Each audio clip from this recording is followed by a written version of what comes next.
Welcome to Inspire Campfire, a podcast where ordinary people tell their stories of extraordinary adventure. These are campfire stories meant to inspire the rest of us to light the fire within, get outside, follow our dreams, and return to tell our own stories. Ready? Let's strike the match.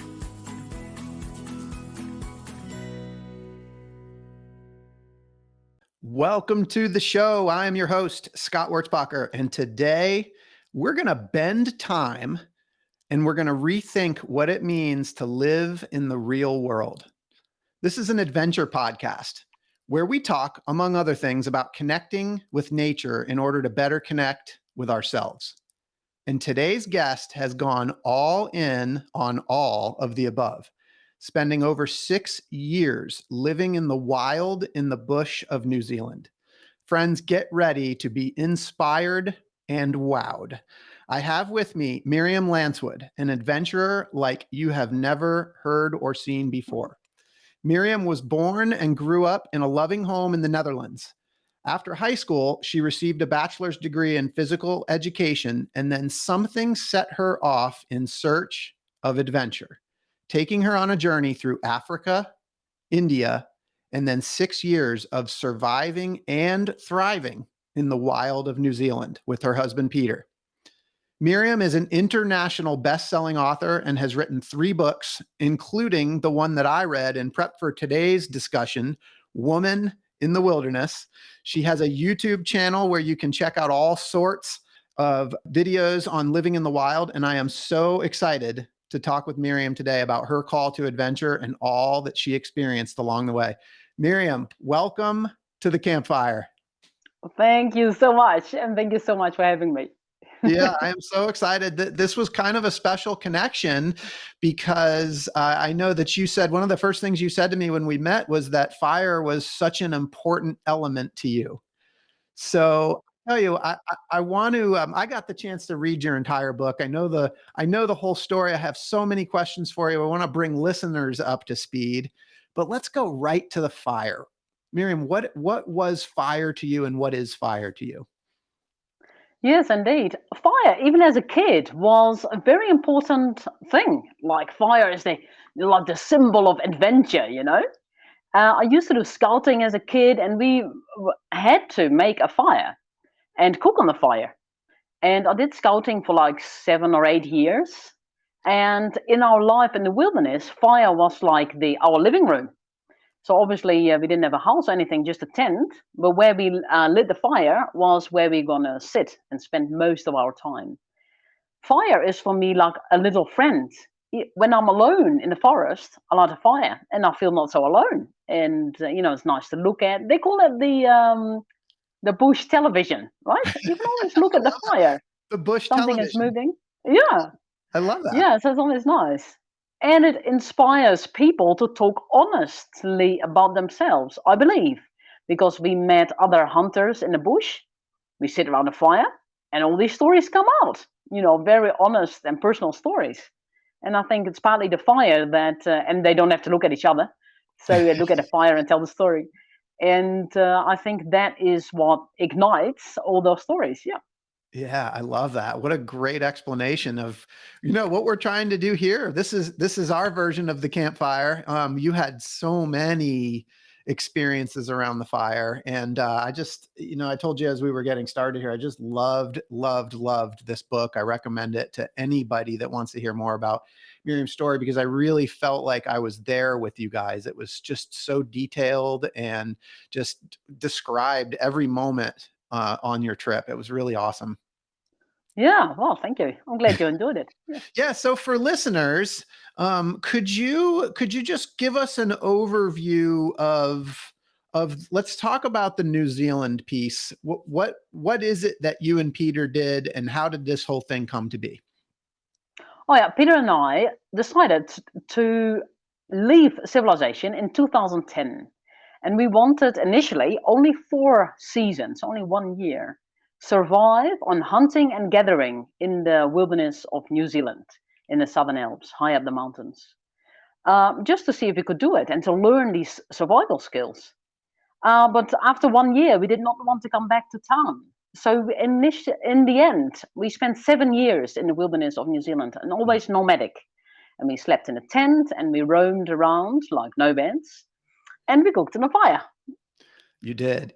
And that was a very, very condensed version of Yeah. a very epic journey. And I felt like it was so interesting because like you did set out for a year and it was like one season at a time. In fact, the way the book is written, you talk about each season in that first Yeah. year. But then it seemed like the universe just sort of showed up for you because Yeah. like these opportunities to continue kept coming up for you. And I wondered if you could kind of talk about that. Like how does 4 seasons turn into 7 years? Yes, indeed. We decided not to plan too much. Because if you plan too much, like say you're gonna go to place A, then stay in a hotel, and then you're gonna do this and the next thing, something might happen along the way. Someone might invite you, right? Someone might have an idea. And then you have to say no because you already booked your hotel. So in that, the little allegory stands for our life. So we try not to plan too much and leave things to spontaneous, just random meetings. And that worked every time. So we would meet someone in the bush, and he would say, "Hey, I got a little hut in the middle of an Abel Tasman National Park." That's amazing in itself. And then he would say, "Oh, it's just sitting there empty. Why don't you live there for a little bit? You can even grow a garden." So that's what we did. And every time we met another person who led us to another place. Yeah, and it seemed like a lot of the opportunities showed up for you after a segment was over and it showed up in your email. Yes, indeed. Technology is really great to use that way. So we set off into the wilderness without any technology, no cell phone, no emergency beacon. We were just going to be very careful, according to Peter. It worked. And no clock, even. But when we came out after, well, as much as maybe 4 months, I go to an internet cafe and check my email. And then indeed, there would be an email waiting for us. I mean, literally waiting like, hey, we have an opportunity for you Yeah. that helps you Yes. set out into the next year. Yeah. Really, really incredible. Okay, so there is so much that I want to dig into in terms of the details of things that happened to you guys. Before we go there, I kind of want to talk a little bit about that call to adventure. So you make it very clear in the beginning of your book that you were born in a very loving home in the Netherlands, and you set off after college to Zimbabwe. And so I want to dig into that because it seems like leaving home, leaving this great place, leaving the Netherlands and going to Africa, like there had to be something that set you off on this life of adventure. Do you remember what that was? Yeah. So my problem was that my home was too loving, believe it or not. So I was always homesick. I felt very ill at ease in any other place but my home and my family. Now, I think that's lovely. Yes, it is. But you have to fly out one day, right? And when you're 18, you're not supposed to like to sit next to your mummy and daddy. So I thought, how am I going to overcome this? And I also liked the sound of Africa and doing volunteer work and doing the good work. And I thought, I have to go and um, detach myself from my family. Otherwise, it is some kind of a prison, a very loving prison, but nevertheless a prison. So I decided to just jump in the deep side and throw myself in there, which was very traumatic. Yeah. It was, well, not a positive experience, not at all. I felt very alone, isolated, even depressed in Africa. But as the English saying goes, you can never come home again. So after a year in Zimbabwe, I came home and I thought, huh? Have I cried for this a whole year? Nothing had changed. Yet I had completely changed. And at that time, I felt completely free. And I thought, right, now I can enjoy myself. And that's when I decided to go to India. So Mm. sometimes something so good as a loving family can be at the same time a trap, that I had this fear of going anywhere else. I just want to be at home. Yeah. Yeah, it's good, but it's not good at the same time. So I'm almost sensing that you had this like strong attachment that you felt like was holding you back somehow. Yeah, indeed. And with that goes fear, because I knew I could see that everywhere outside my home it wasn't nice. The world is dark and harsh compared to my home. So yeah, that's a problem. And I think I wasn't the only one. But yeah, to get out of that loving home is very hard and painful. And even for my parents too. They saw me suffering for a year. And you felt you needed to get out and experience that darkness. No, not at all. But I need to get out. Okay. I didn't want to sit at home the rest of my life. No, I would feel as a failure if I had done that. Yeah. And I'm not judging people who live their whole life with their parents. Yeah. Not at all. But I would have felt imprisoned by it. Yeah, because did not overcome my fear. I guess that's what Yeah. it is.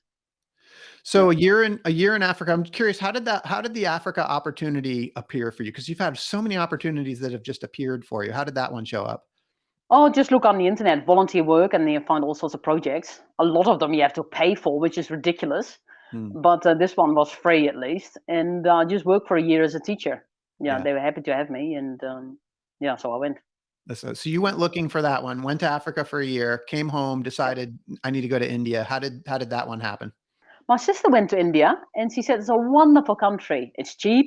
You can afford everything. You can afford eating in restaurants, going to hotels. People are very friendly. It's completely safe. And I said, well, that sounds good, especially after Africa. So yeah, I went there. I had a great time. I traveled for 5 months on my own before I met Peter, and that's the day my life changed.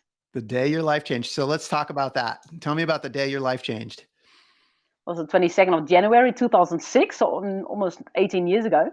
And yeah, he was a university professor from New Zealand.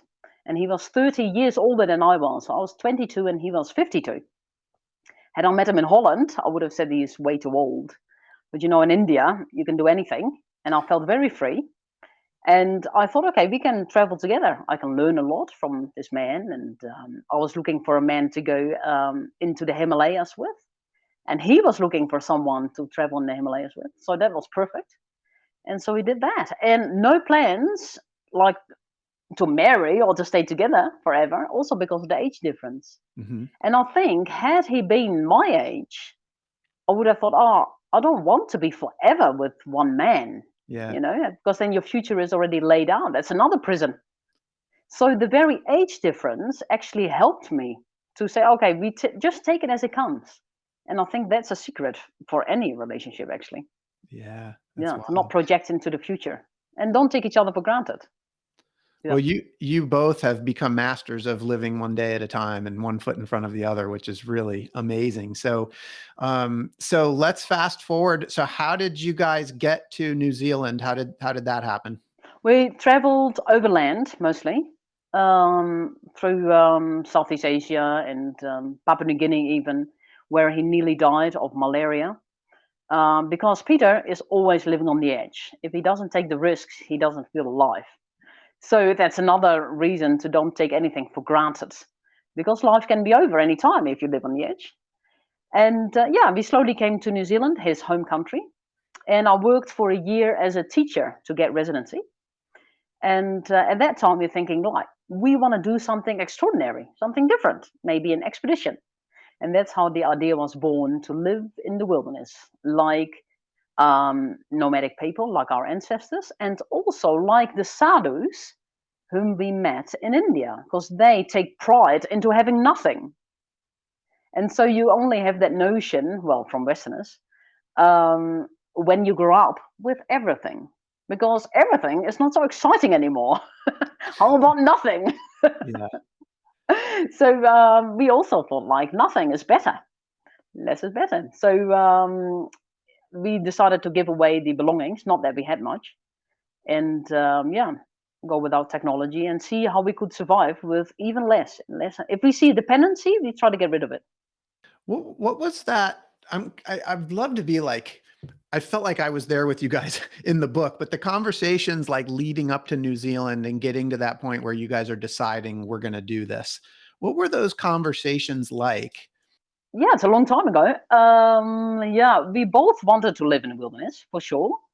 It wasn't like I had to convince him, you know.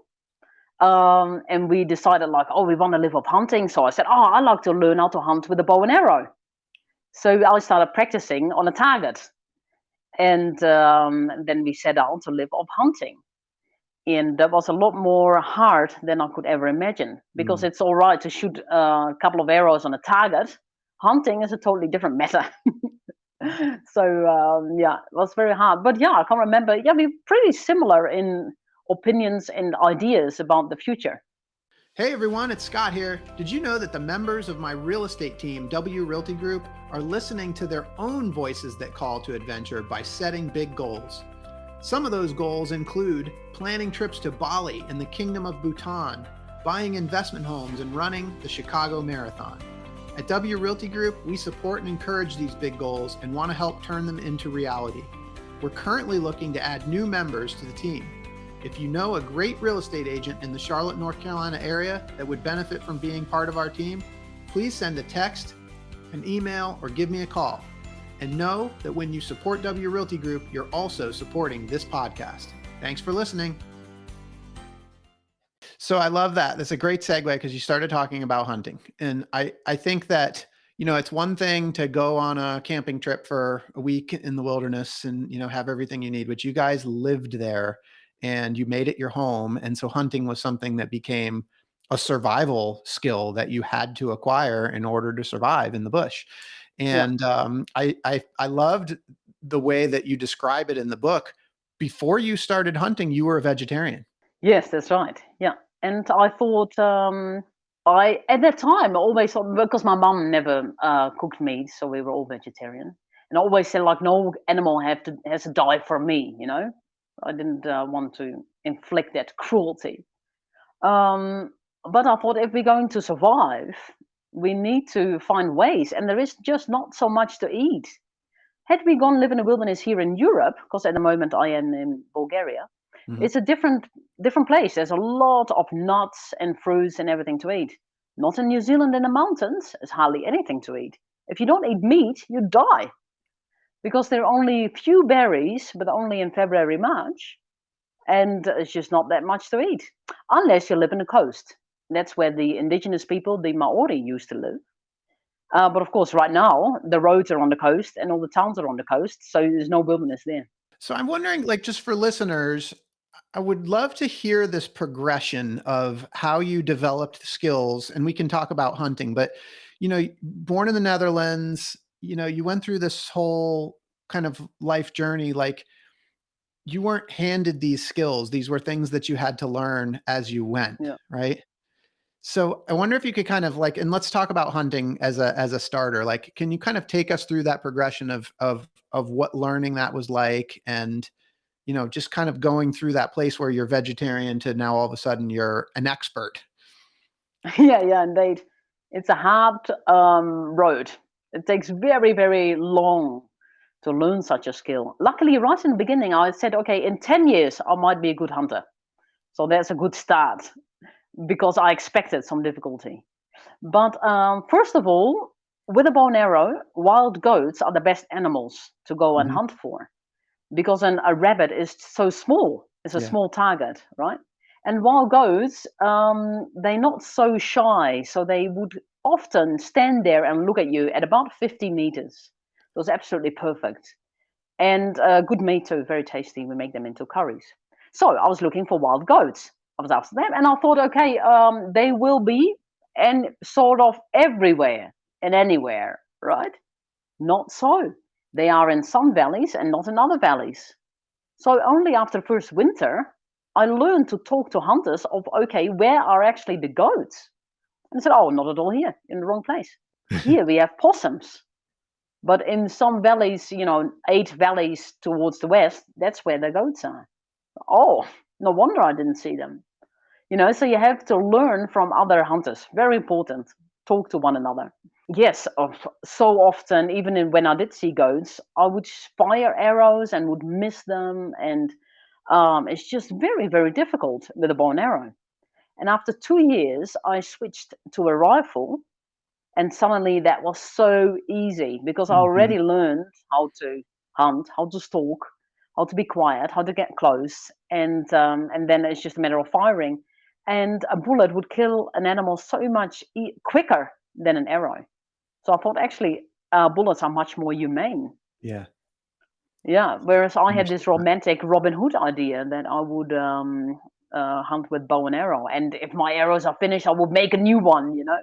Yeah. But that's not so easy either. That's very, very hard to make an arrow that flies straight. And what are you going to use as a tip, for instance? It also seems like the way that you learn, like starting with a bow and arrow, it seemed like a very natural progression. Like that makes complete sense that the rifle would be more humane, but to learn the skill with Yeah, such a primitive tool.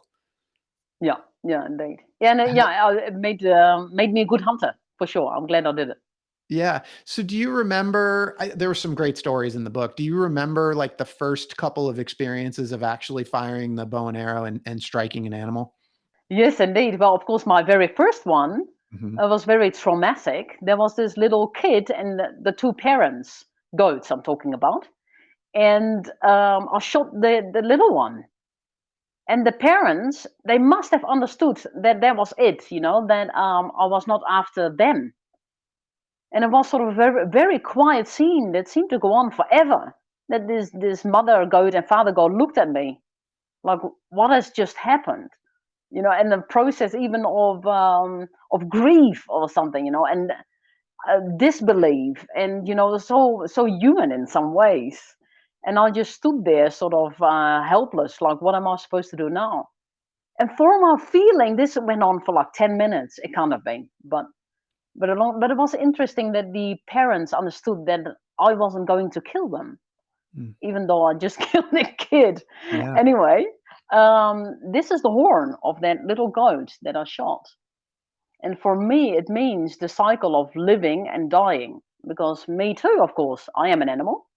And one day I will also die, hopefully not by the hands of a hunter. But life will end with death. And then that's part of the whole life cycle. So yeah, that's why I put it around my neck. Yeah. So for listeners that might not be watching the video, you've got the goat's horn. You bored a hole in it and you wear it around your neck as a Yeah. memory. That's really cool. So, what were those feelings like for you, and how did that progress over time as a hunter? I mean, I'm sure that it was probably a pretty emotional experience for you that Yeah. first time. Yes, indeed. I was so happy because after 6 months, I finally found and killed my first goat. Yeah. So I was very relieved, you know, I finally succeeded. But at the same time, it's just so horrible to kill a beautiful, innocent goat. It's totally innocent. And why was I doing this? Just so that we can play little Robin Hood in the bush? You know, it seems also so ludicrous at the same time.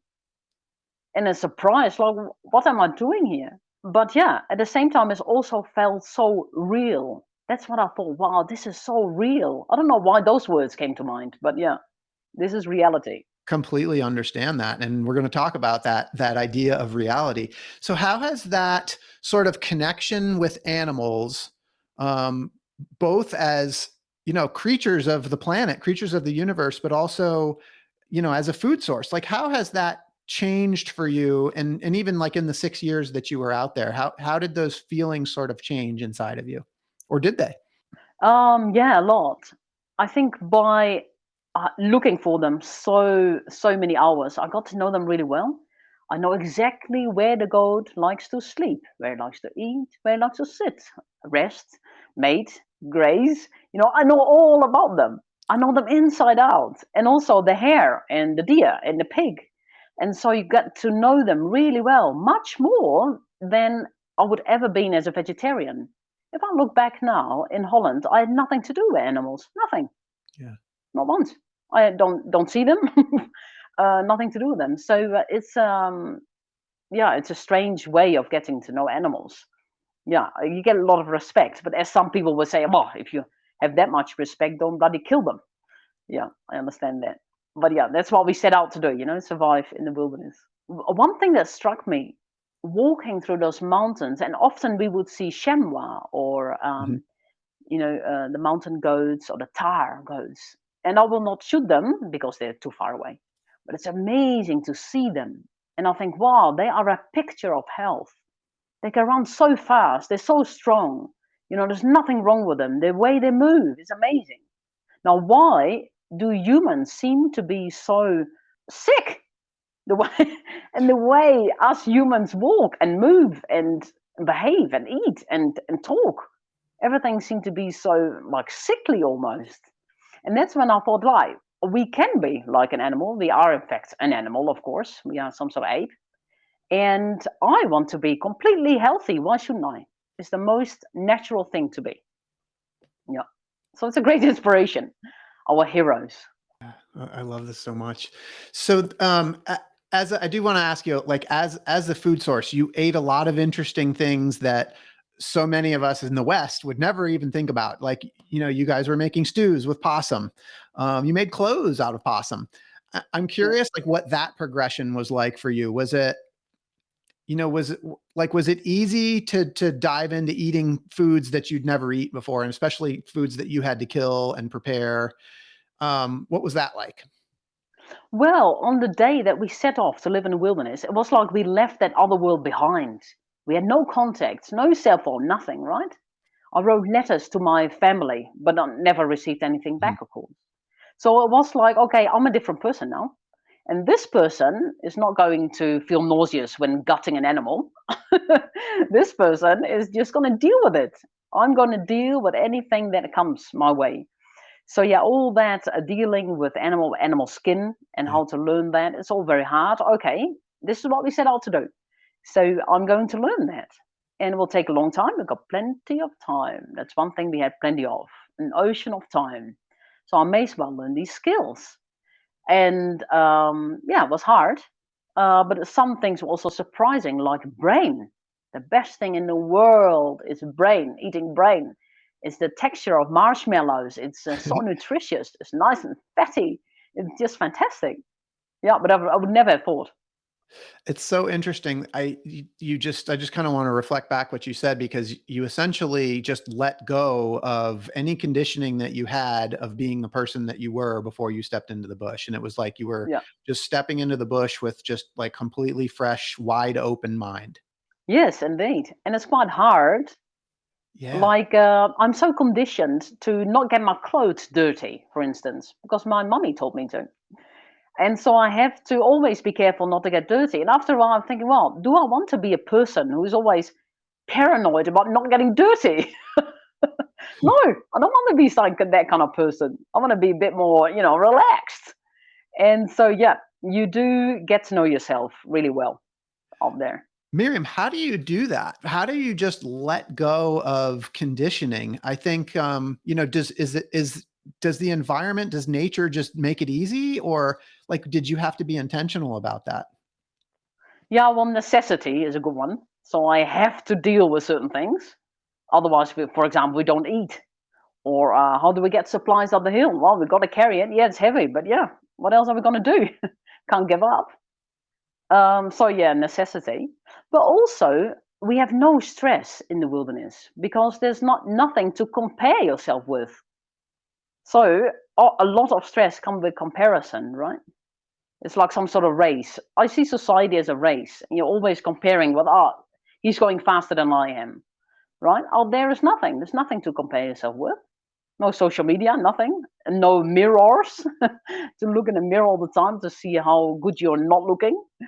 Uh, all of these things. So there's no stress, and so there is more clarity of the mind. And so if something comes up, you think, "Hey, that's interesting. I see a little bit of conditioning here." Like I get irritated with Peter sometimes. I get irritated. He should not say certain things. Then I think, "Hey, would am I irritated, or would my father be irritated by this?" Important question. So I often think, hey, I am acting the way my parents do, not me, and I have not a choice. Shall I copy their behavior, or shall I choose to be a new person? And for that, you need to have time for contemplation, and a lot of people don't have that time.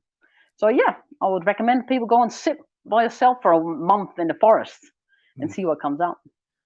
So you just said time, and that was something I really want to spend a little bit of time with here with you today, Yeah. because that was a pretty big principle within your book. It's inherent in there that time changed, the concept of time changed for you. And I wonder if you could just talk about that and help us and help the listeners, help me understand like that, how that concept of time changed for you in the time that you were in the wilderness. Yeah, that's right. We had to slow down, of course. Then the rhythm of nature is much slower than our mind, especially the mind that sits behind a computer that seems to be very hyperactive. So it took about 2 or 3 weeks to slow down. And in that time, we had to go through boredom. So boredom, deep boredom, is a prerequisite for slowing down. Because if you try to avoid boredom, you keep busy, right? The more busy you keep, the more sped up you will remain. So we had to slow down, and in that time we had to learn, as Peter said, now you have to learn the art of doing nothing. And reading is something, meditating is something, just absolutely nothing. That's, yeah. How often do we do that? Even sleeping is something. Yeah. So for us, everything was like an experiment. So our meta question was, what will happen to body and mind when living far away from civilization? And everything that came up was, hey, this is interesting. This is another part of our research. We were our own guinea pigs, so to say. And if you don't see it that way, then you are a victim. And if you see it as a research, then everything is interesting. Yeah, so an important difference.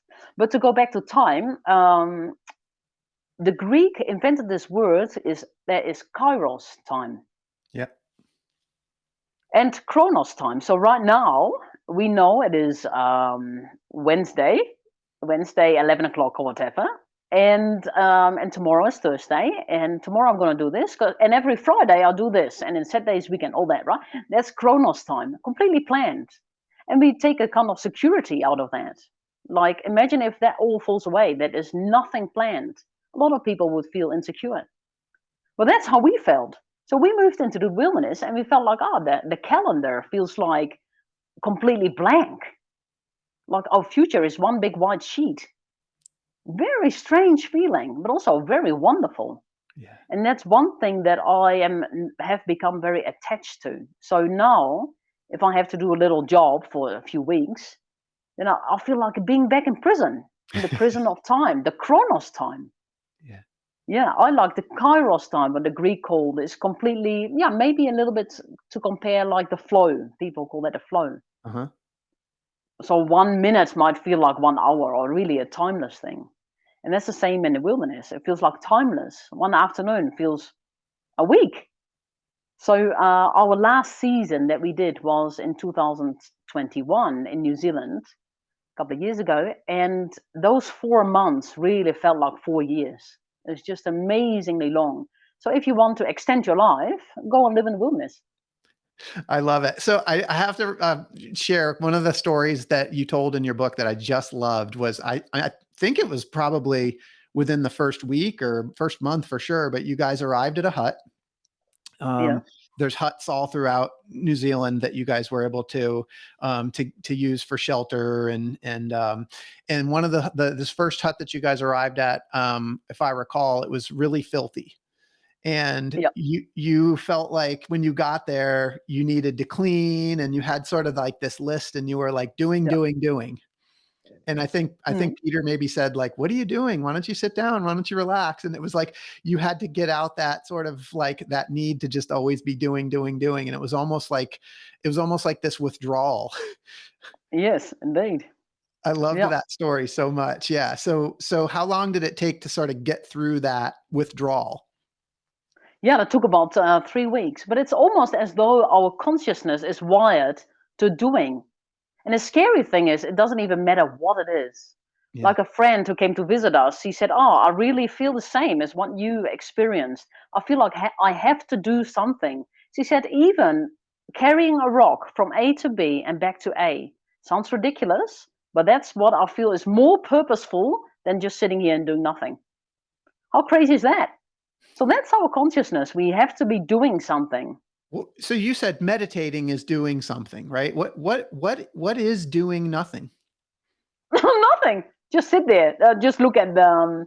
Look at anything. Look at the river, or look at the fire, or well, I guess you're always doing something. Then you would say, well, then you're looking at something. Yeah, observing the beauty. Yeah. But yeah, as little as possible. Yeah, because Well, there's not much to do in the wilderness. So I go hunting. Okay, that's done. Get the firewood. Yep, that's also done. And now what? So there's not much to do. make a fire, make some tea. Yeah, exactly. So we do that. Yeah, then lots of cups of tea. Yeah. And I also found one thing coming back to civilization is that one, how busy people are, and two, how inefficient people are. So the more busy you seem to be, the more inefficient. Yeah. Yeah. So out in the wilderness, we do a lot of nothing. But if we have to do something like get everything ready because a storm is coming, whoa, we can work fast. Yeah, so fun. So one thing I think towards the end of your trip, with regards to time, I'm reading a section of the end of your trip, and you guys came upon a traveler.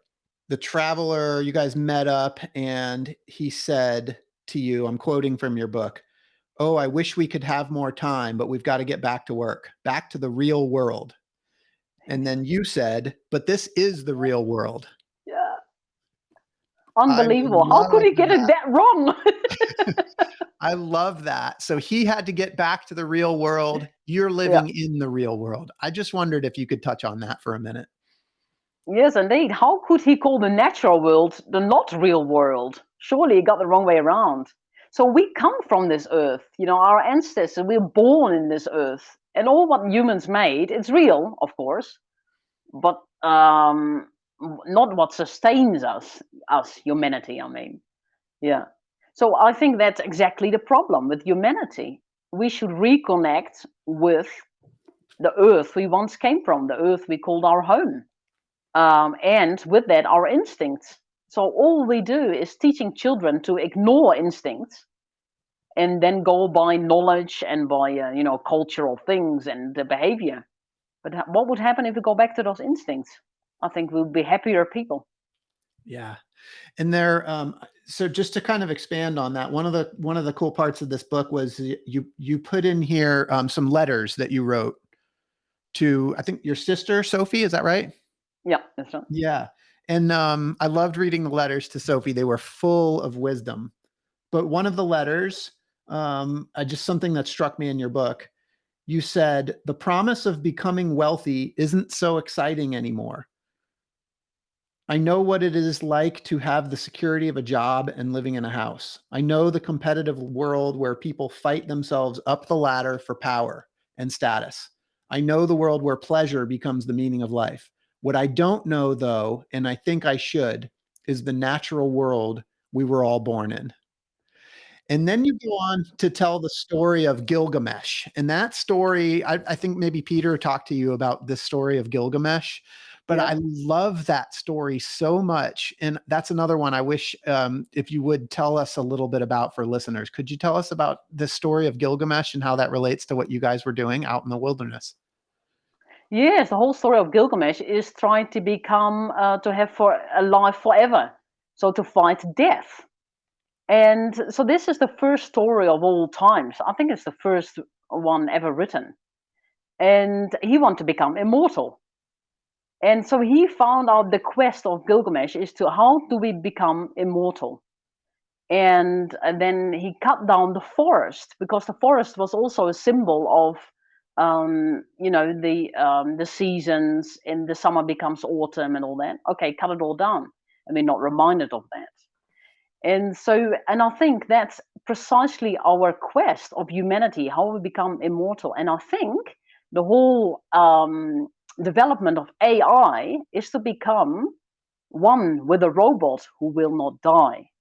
So that's again the whole Gilgamesh quest to overcome death. But you only have death when you're living in time, the Chronos time. So if you live with tomorrow is Thursday and then it's Friday and next year I'm going to go on a holiday, then indeed, in the end of that highway, so to say, is a stop called death. And you can already see down the road, down the rails, like a train rails. Yeah, so it's very, very sad because that instills a lot of fear. Yeah. So if you live in Kairos time, death does not exist. It only exists when it actually happens. And then you don't know because you are gone, right? And so that part of the story of Gilgamesh that you guys talked about was that he builds these walls, right? He creates these cities, and the Oh, yeah. walls essentially represent the disconnection between like this civilization that we've created and the wild, Yeah, yes, right? indeed. So I guess And what I'm build the wondering, first city. Yeah, he built yes, the first city called Uruk, right? Yeah. And so that's what we done too. We build our city, we build our houses, and we feel safe inside. But after a while, we think like, are we missing something? Yeah, life. so I'm wondering, is it possible inside those walls to live in Kairos time, or do you have to go out into the wild to do it? Hey, that's a good question. What I do you don't think, know. man? I'm tempted to say no, you can't. Kairos is outside, but I don't know. Yeah, but you found it I don't know. outside. You found it in the wild. Yeah, I did. But I think musicians maybe who spend a fantastic time behind the piano, they they experience Kairos time maybe, and they would argue otherwise. I don't know. Miriam, in this whole journey, there's so much more we could talk about. And again, I encourage people to read your book because it's so epic. There was so much learning. There's so many skills that you had to master, to be out there. I mean, all the weather that you experienced. But I'm curious in that time, and when you look back to the person that you were before you left for Africa and the person that you are today, like what change has happened in you? I think I found my inner strength by developing something to find courage that is not based on comparison. You cannot find inner strength through comparison by being better than anyone else because there will always be someone better, right? And so that makes you just more nervous. So to find confidence that is not based on comparison, that is the key. And you can do that by learning some skills and doing something. So to find out, do something remarkable, and you've done that. And so that's what I feel like I've done. Yes, I know that I lived 7 years in the wilderness of New Zealand. No one can tell me otherwise. I know I've done it. And just that in itself gives me a lot of confidence. Yeah. Just, the rite of passage, so to say. Yeah, and I also wanted to ask you, like, we can learn and we can develop skills and we can, gain wisdom through books and reading and studying, but we can also gain it through that direct experience.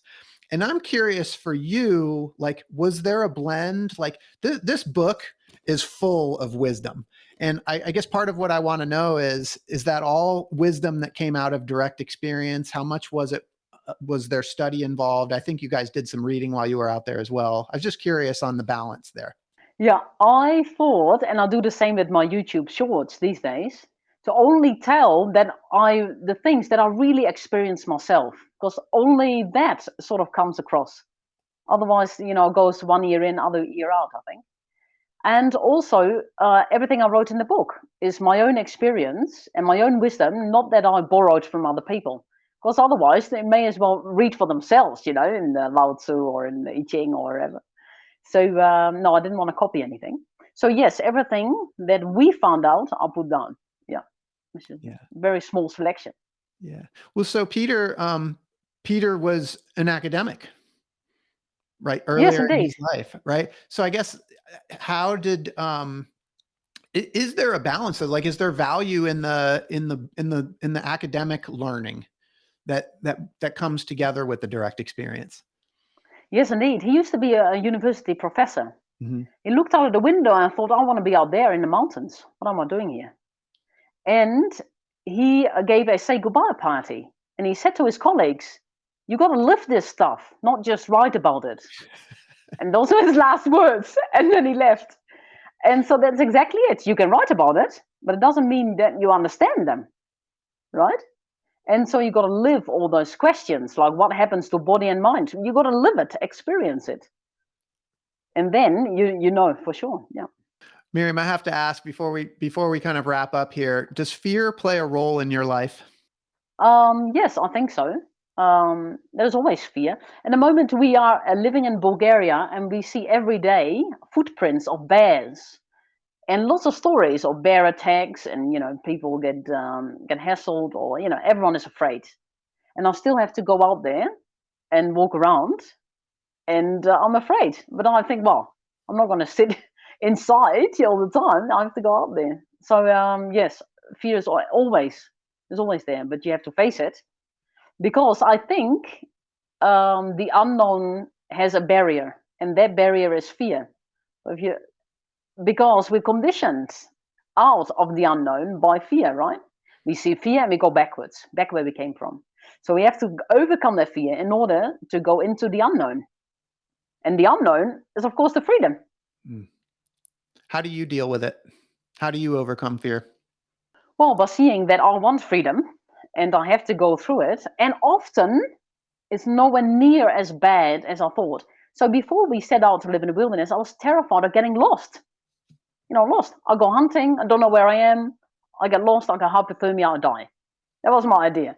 It never happened. It's not even possible to get lost. You have huge river valleys, and of course you find your way back. It's not like, flat, Stewart Island's very flat, and, that's where you get lost, or Australia, but not New Zealand. So a lot of fears are not even realistic.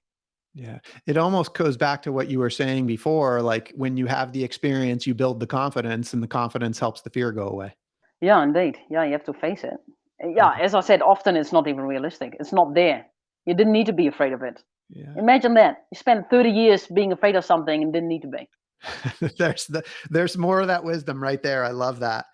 Miriam, so this podcast, at the beginning, we say it's about ordinary people and their extraordinary stories of adventure. Do you consider yourself to be an ordinary person? Yeah, totally ordinary. Yeah. So I look at myself thinking, all of humanity is that. So I see fears and I think, I'm not the only one. No, I'm not, nothing special in my fear. So a lot of sorrow, I think, is because we think we're the only one and no one can understand us. Well, I think everyone can understand you. Everyone got the same. Everyone got fears and insecurity and nervousness and anxiety and all that. Yeah, you don't keep it a secret. Everyone got the same secret. So yeah, I consider myself totally ordinary, but indeed having quite a different life, at least since I met Peter. For sure. So with that, what advice do you have for people that listen to this podcast, are incredibly inspired by your story, but maybe they think like, oh, I could never do that, or, that's too extreme. What advice would you have for those people? Yeah, think of something. So use your creativity to think of a remarkable thing to do. Not for 7 years, maybe just one summer.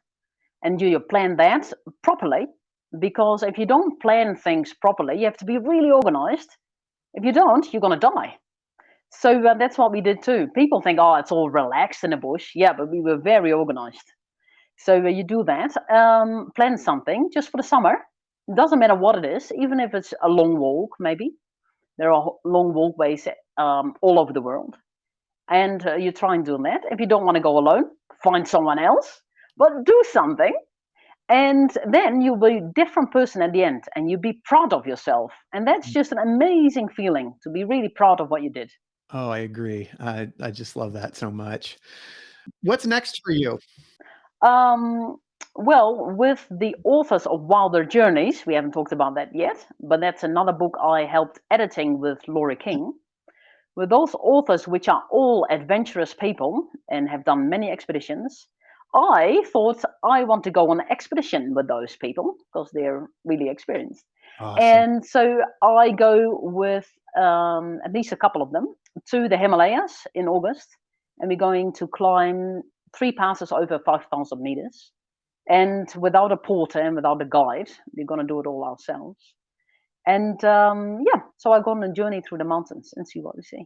Wow, that's going to be amazing. I can't wait to catch up with you on that. Miriam, your story is incredible.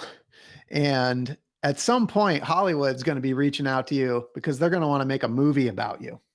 I don't know about that. Oh, they're going to. I know it. And I want to know, when they do, who's going to be the Hollywood actress that's going to play you in your movie? Only people I know is Brad Pitt and Angelina Jolie. Brad Pitt. So I and guess they're going to Angelina be those Jolie. two. I mean, those are the only two. So those Yeah, are who's going to play you. I have to tell yeah, you, like the whole time I was reading the book, and this is the great thing about epic adventurers like you. You're out in the yeah, wilderness. You're not watching TV. You're not watching movies. Like that's the furthest yeah. thing from your concern, and that's it's such an awesome thing. So I always love that answer. When they do make this movie, what's the movie going to be called? I like titles that immediately tells you what the story is about. So that's what I got for my book, Woman in the Wilderness. I The love it. title says itself. Nothing to guess. There you It's go. all obvious. Yeah, I like obvious things. So yeah, Woman. Woman in the Wilderness. Woman in the Wilderness. Yeah, So, Miriam, you've got 3 books. Wilder Journeys is out now, right? yeah, since March. Yeah, also in the US. Yep. And so, if people want to learn more about you, find out about you, get in touch with you, what's the best way for them to do that? Well, they can look on my website, miriamlancewood.com, or look on the internet.